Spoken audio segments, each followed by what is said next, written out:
What is your directions domain? Left, left to right. So my graph here, I start in this direction and I start here, class. What number is that on the class of domain? Is the x or the y? So the domain we learned yesterday is the x value. So we start here on the x-axis at what number? -1. Parentheses or bracket? Why is it a bracket?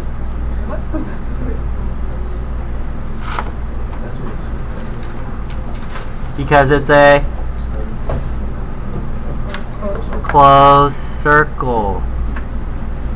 Mr. Ng, I didn't see a circle. Well, if you didn't see the circle, remember there's always a circle because really this graph is made up of all closed circles. It's just a bunch of dots. Does that make sense?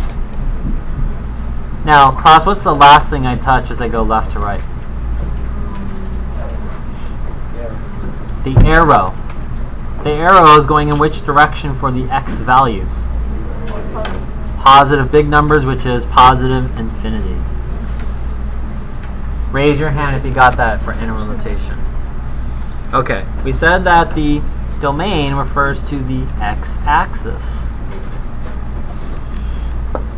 So here, I'm starting at this point, which is what? X equals -1. And the numbers are getting smaller or bigger on the x-axis? They're becoming bigger, greater than or equal to. Raise your hand if you got that. Okay, let's go ahead and do the range now. The range goes in which direction, Aaron? Bottom to top. Good thing to put on your formula sheet. Nothing, nothing, nothing, nothing, nothing, nothing, nothing, nothing, stop. The range refers to which axis? So in your head, if you can, eliminate the x number line. That means here on the y-axis is what number? 0. Right? Because these are negative numbers, these are positive numbers, in between them is 0. So I start at 0, including 0. Okay, and the last thing I touch is the arrow, and arrows always mean what? Infinity.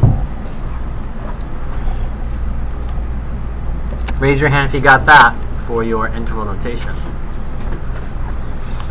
The range refers to which axis, class? The y. So going from bottom to top, I start here at 0, and the last thing I touch is the arrow. I need numbers that are greater than or less than? Greater than 0. Greater than or equal to 0. So, to review, look at your graph, use your pen or pencil, move it. Remember, it does not matter which direction the arrow is pointing. Okay? So don't think, the reason why I say that is because once if I drew a graph that's reflected over the x-axis, well, same way, the domain would be, if it was down here, this would still be going towards positive infinity. The only difference for that problem would be your range. Okay?